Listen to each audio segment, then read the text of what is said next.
गांव का नाम था नेवादा।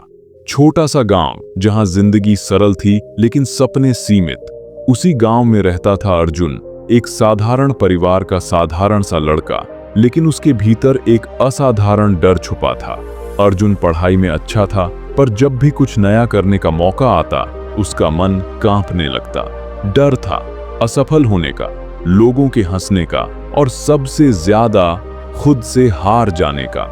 अर्जुन को बचपन से ही मंच पर बोलने से डर लगता था। स्कूल में जब भी टीचर कहती अर्जुन तुम बोलो, तो उसका गला सूख जाता, हाथ कांपने लगते और शब्द मन में ही रह जाते।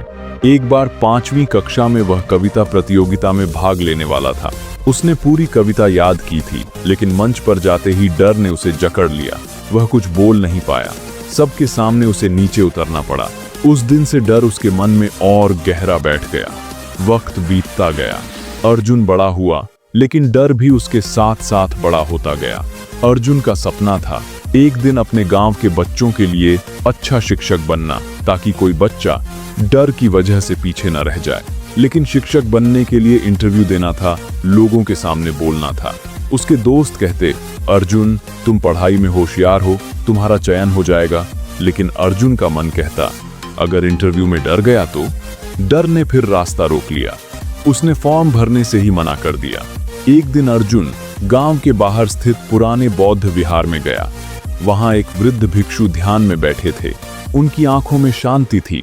अर्जुन ने उनसे कहा, भंते, मैं आगे बढ़ना चाहता हूं, लेकिन डर मुझे रोक लेता है। भिक्षु मुस्कुराए और बोले, डर से भागोगे तो डर बड़ा होगा, डर के पास जाओगे तो वह छोटा हो जाएगा। अर्जुन चुप रहा।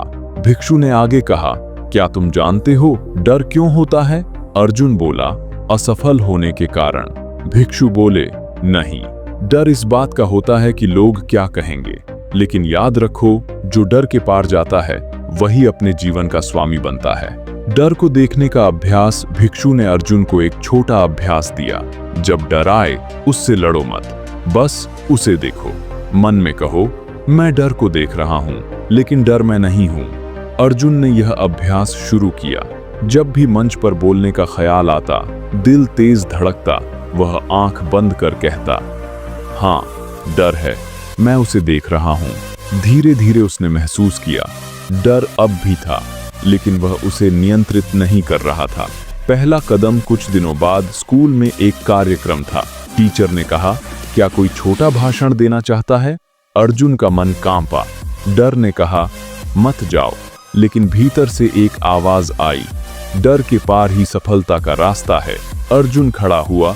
मंच तक जाते हुए उसके पैर भारी लग रहे थे, हाथ कांप रहे थे, लेकिन उसने बोलना शुरू किया, धीरे टूटे शब्दों में। भाषण पूरा नहीं था, आवाज भी पूरी साफ नहीं थी, लेकिन वह मंच पर खड़ा रहा। तालियां जोरदार नहीं थीं, पर अर्जुन के भीतर एक जीत की गूंज थी। उस दिन अर्जुन ने समझा, सफलता का मतलब परफेक्ट होना नहीं, डर के बावजूद आगे बढ़ना है। उसके बाद उसने हर छोटे मौके को अपनाया। क्लास में सवाल पूछना, दोस्तों के सामने बोलना, छोटे समूह में अपनी बात रखना। डर पूरी तरह गया नहीं, लेकिन हर बार थोड़ा सा कमजोर होता गया। आखिर वह दिन आया, शिक्षक की नौकरी का इंटरव्यू। अर्जुन ने फॉर्म भर दिया था। इंटरव्यू के दिन सुबह उसका मन 10 बजे था। फिर डर से भर गया, लेकिन उसने खुद से कहा, अगर आज डर गया तो जिंदगी भर पछताऊंगा। इंटरव्यू में जब उससे सवाल पूछे गए, उसकी आवाज हल्की कांपी, लेकिन शब्द सच्चे थे। उसने अपने डर की कहानी भी बता दी। इंटरव्यू लेने वाले ने कहा, जो व्यक्ति अपने डर को पहचान लेता है वही बच्चों को सही दिशा दे सकता है।